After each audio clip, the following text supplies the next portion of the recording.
Hi Juby. Hello. How are you? I'm good, thanks. How are you? Yeah, very well, thank you, very well. So Juby, what is it you'd like to discuss today in the time I that was we've thinking got? more in terms of my career decisions because with my present organisation, I've been with them 3 years and I've sort of grown into my role. But, and when I had, before I had started this course, I wanted to be an advisor specializing in employment relations, but because of the fast-paced environment of charity retail that I'm in, I feel like I don't want to be working in charity retail for as long as I had initially thought of, and I'm not sure if that's the right path, because my experience would all be in charity retail. How best would I go about being a generalist and not a specialist? Because I want to explore other areas of where people do, like as an HR specialist, HR generalist, sorry, you do mediation, you do engagement, things like that, not just employment relations where you're just looking at issues and trying to resolve them all the time. But I mean, this course has helped me understand the basics, and it's helped me tremendously in terms of my confidence and where I sort of speak publicly, because I get quite nervous with speaking to people if I have to speak to them for a long time. And that's definitely something I'm conscious of and I'm working on. But I'm just thinking, I've been working on employment relations for over just under a year now. A lot of it looks at disclosures and barring, and we also look at Disclosure Scotland, but mainly we deal with absences and employment issues like disciplinaries and grievances and people going off sick as a result of managerial decisions. So I'm not sure if what the next path is, and if I should be studying something, because I don't know, in terms of knowledge and in terms of knowing, I still believe I don't know a lot in terms of ER retail. So yeah, what would your suggestion be, because you have a wide portfolio, don't you? I do, but it sounds like there's several issues there, several things that you might want to talk about. So you've mentioned about the charity sector, so whether you want to stay in that, whether that's something that you continue to be interested in. You've mentioned about career choices, so career pathways, what might be your next choice. You've mentioned about employment relations, and that's something that you enjoy. You've been doing that for a year, and it's relevant to the course that you're doing now. You've also mentioned, you said further study, more study. So at the moment you're approaching your second year of the MAHRM. So you've got another year left to do on the course with your dissertation at the end of that. So you'll complete that next October. So there's something around further study as well. So there's perhaps several issues that we might want to talk through. Where do you think you might like to start? So at the moment, bearing in mind the time frame we have, which is the issue that is most important to you? I would say career pathing. What would your recommendation or suggestion be as a progression, in terms of progressing? Because there is quite a lot to learn where I am right now, and if I spend a considerable amount of time where I am, because of the nature of the cases it presents, you're just learning every day. But I'm not sure if I want to be specializing in ER for the next 4 to 5 years. So that was something I was looking at.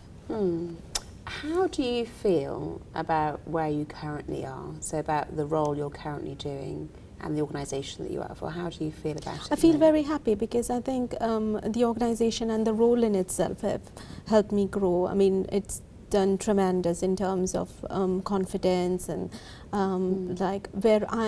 where I think I know the answer, but I'm not sure, because I've been given the freedom to explore. I have come out with the right solutions for cases. Great. And that is something I want to retain, but I don't necessarily want to do that for ER. So what would your recommendation on mediation be? Because there's a lot of, I think the basis of ER, a lot of the things that influence the problems that arise out of employment retail is mediation. Yes. So, excuse me, I'm just having a slight cough. You've asked me a couple of times now my recommendation, and I'm going to refrain from giving you a recommendation because I don't really feel necessarily that I'm in the position to do that, because it needs to really come from yourself in terms of where do you want to be, where do you see yourself in the future, what are the things that you enjoy. I'm not suggesting you answer all those questions right now, but they're the kinds of questions that we might want to explore together. You mentioned a time frame. So you said, do I want to be in employment relations for the next 3, 4, 5 years? Why is that important to you? I think a lot of things. First thing is because I'm a woman, I'm a mom. I have one child at the moment. I'd like to have one more before I'm too old. And I think all of these things, your family and work-life balance are affected when you are making career decisions as well, because when you are stepping into a new role, you are expected to give 200% to it. And if you have a very young family, you don't necessarily do justice to it. And I think that is that's one of the factors that sort of tends to weigh on me. I'm also mindful of the fact that, you know, I am going to be quite old by the time I finish this course. So taking into consideration everything, I don't know whether, you know, I should just completely give up the idea of having another child and then just concentrate on the career, or, you know, because there's enough to deal with at the minute, or I don't know, because in terms of where mediation as a career comes in, where I have read that a lot of it is to do with your personality as well, where you sort of take the step back and think about it as a whole issue, and you sort of do not look at people bringing their emotions into the whole issue. You just take the emotion out and just look at it from a completely neutral perspective, and that's what interests me. Because in ER we tend to get caught up with people's emotions, and that's what influences their decisions, and the result of the decisions is what I have to look at. So I think that is an important thing, but I would like to understand more about what mediation actually entails, and if it is actually for someone like me. So you've mentioned several things there, Juby. So you've said, I'm a woman, I have one child, I'd like to have another. Also, you're not sure if you can have another in terms of your career and that balance, that work-life balance. And I think from a personal perspective, I think they're quite common issues for women with children, like yourself. You know, I have a busy job, I have 2 young children, and knowing what to do and when to do it is challenging in terms of trying to balance home, children, career.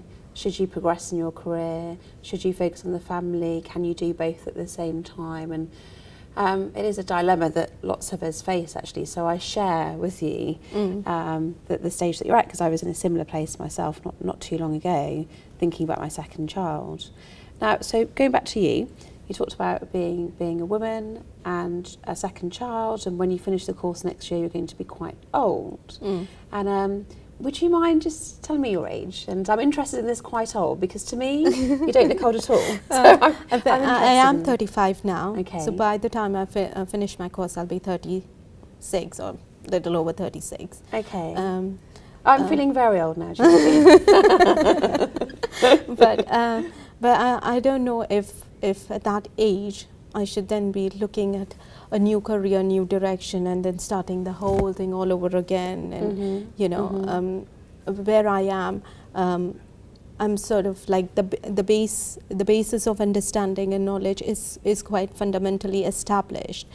Just leaving all that and then venturing into something that's completely unknown, and I think that's what really scares me. If I should be taking that jump, or you know, I'm quite safe here. I'd like to explore it, but maybe not, and that's something I sort of struggle to come to a decision where.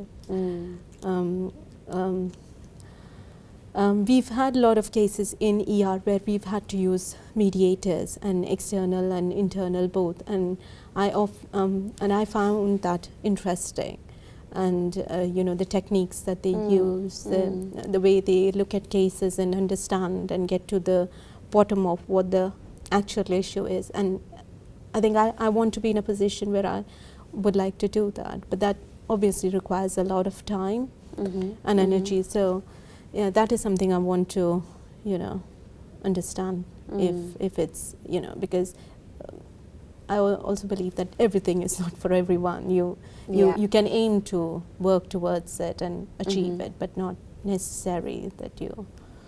And it's interesting, Juby, because you said, I'm interested in mediation. That's something you're interested in. But just before that, you also said, when I get to the age of 36, you'll be 35, 36, and starting all over again. You know, starting all over again. Do I want to do that? And it's interesting. There's this thing around 35, 36, and starting all over again. But actually, I've been exposed to some mediation, and I'm quite interested in that, and that's something that you might like to do. So, how does it feel to be 35 and thinking, I have to start all over again? Where does that come from, that feeling of, do I want to do it all again? Where does that come from? I think it's because I'm studying, because I have been planning to study for a long time, but it's only last year that I sort of gathered the courage up to do, and now as I've been studying and preparing for my exams, I think, oh, I wish I did this 4 years back.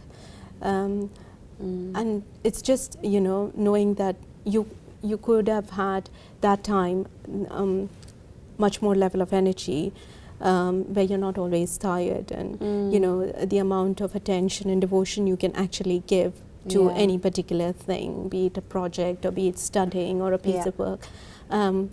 That's where it all stems from. So I'm not sure if I'm just worrying for nothing, and it sort of just takes its natural course, and you know, everything eventually solves itself out. But yeah. What is it that is significant about being a woman aged 35?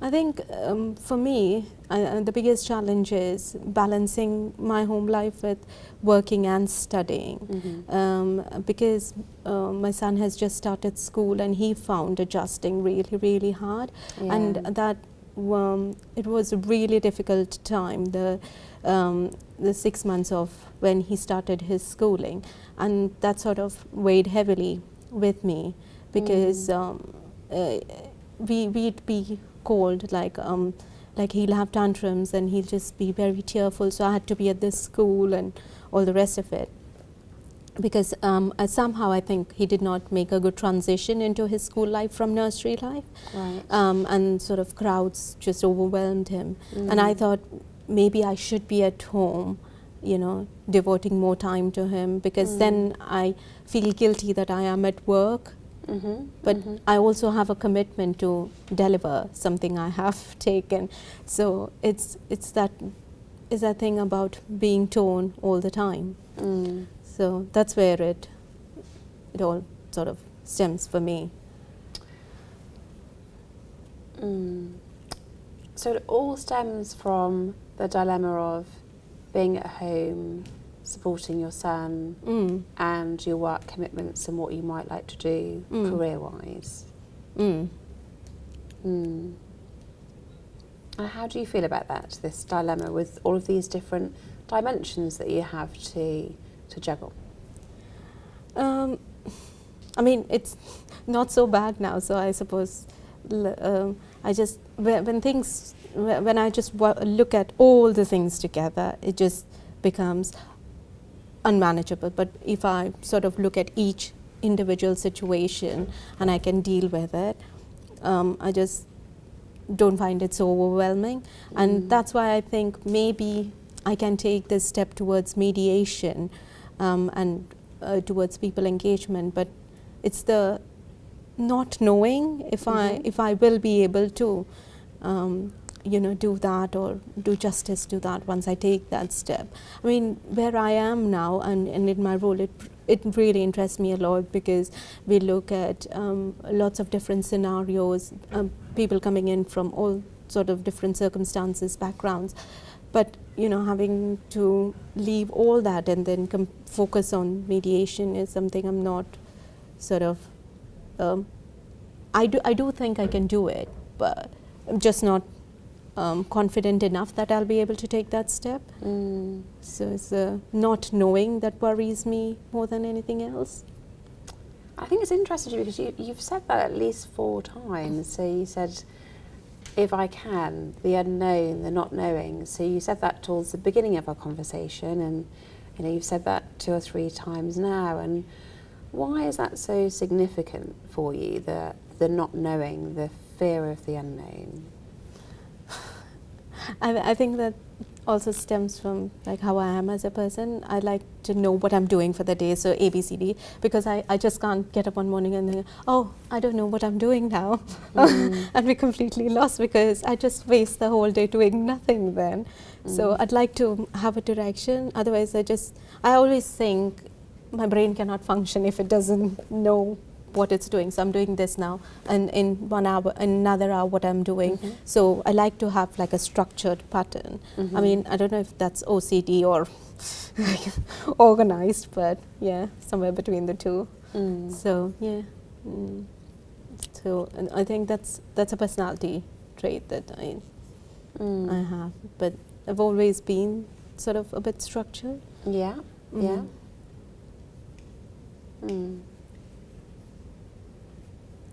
So thinking, sorry, you're going to speak. No, I'm waiting for you to say. So thinking about mediation, an area that you've had some exposure to and you're interested in, what is it that you could do to have more exposure, to get more of an understanding, to see whether that might be a career path you're interested in? Maybe try and request a few shadowing sessions with the external mediators. So I think one thing I could do is the ER cases I am looking at, if they involve some amount of mediation or external mediation, ask if I can be sitting in or shadowing the mediation session. I think that is the first step, but also then the learning around it that is involved. What is it that you have to look for? How deep do you delve? What is it that, what are the kind of questions you should be asking? How do you facilitate the whole conversation, get it going? Those are the kind of things I think should be. And the shadowing sounds like quite a specific next step. So something quite concrete that you can go away and see if it's possible to do that. Which might then start the process of thinking more seriously about this as a career. So what will you go and do next, Juby, following this conversation? We have a few cases at the moment, but I'll go back and see if there is a possibility I can go in on a shadowing session for a mediation that's in progress, and if that's possible, I can always think of it from there, because once I shadow it, I think it would become a lot more clearer of what all is exactly involved. Yeah. And once that is established, then I can think of the next step. Well, we'll talk again, Juby, so thank you very much. No, thank you very much for taking the time. Thank you. I felt very reassured, and I felt that it's okay not to know. I don't have to be so anxious about it, but also the fact that sometimes exploring the unknown is a possibility, and it's not so bad as I would think it to be. And also identifying with someone who has been in a similar situation, I think definitely helps reassure you in lots of ways. So like Barbara said, the dilemmas of a working mother. I mean, I've had situations where I've picked my son up from school and he has said, oh, do you have my t-shirt in so-and-so color for tomorrow? And I'm thinking, what? When did you tell me? I was like, no, my teacher told you. There was a letter sent. And I was like, oh my God. And I think it is helpful to understand that, you're not alone, and it's okay to, make mistakes, but you're not going to always forget. Someday you'll get something correct. So, and I think that alongside giving your work 100% when you're actually at work without the worry of, oh, is it 4:30, I have to leave and get him, and I shouldn't be late to pick him, otherwise then there's phone to social services and that you're not on time to pick him, or you've breached the contract, and so it's difficult. So what did we like and what did we observe? I think, Julie, you listened for a long period of time, which is really good to see that, you've allowed the conversation to unfold from your side. And then you kind of said, oh, there are 4 or 5 things that's coming up. And that was really, very nice, I thought, the way you were doing that, throughout, spacing it. Yeah. I think that was really nice technique. And you kept the thread through, because you said somewhere else, you've said that a couple of times, or this has come up several times, and you'd obviously been listening very carefully. Something I've written down here, once you listed those themes that were emerging from Juby's response to what was basically one short question, must have been 2 minutes worth of listening, you then invited a choice. You put the ball back in Juby's court. Which of those would you like to explore further, rather than you prioritising? I thought that worked quite nicely. It moved from Juby to you and then back. There was quite a nice dynamic there. One of the things that I thought was very appropriately done, there's a time and place for self-disclosure, and the management of self-disclosure, revealing a little of yourself to create the empathy, to create the sense that you understand what it's like, but enough to be able to then step back and say, but now let's focus on you, which gave the opportunity to share just enough to show that you understood, but also for you to bring more things out if you needed to. So that I thought was very well handled. I thought the picking up of the language, the issues around confidence, this and reflecting this back. So it's putting the conversation back in the mentee's hands, saying you're saying this. You've said different words. You've used different words, but this is a theme that keeps recurring. And so it's then for the mentee to decide what they want to do with that piece of information, but it's being passed back to them constantly by the mentor. The sense of not just focusing on the rational, but on the emotional as well. And how does it feel to be 35 and starting over again? I think that was a very powerful question, and to explore how it feels. There is a technique we use quite a lot that would be very helpful in that context, and we call it separate selves. And in this particular context, we might have actually said, okay, well, let's have a conversation with these 2 parts of this. You're being torn apart as a mum and as a career person. So let's have a conversation with you as a mum. What is going on for you? What are the priorities that you have, the concerns and the fears that you have, the aspirations that you have as a mum? Now let's have the same conversation with you as a career person, what's happening here? And and then having those two conversations, you can pull them back together and say, okay, so where are the commonalities? And where are the tensions?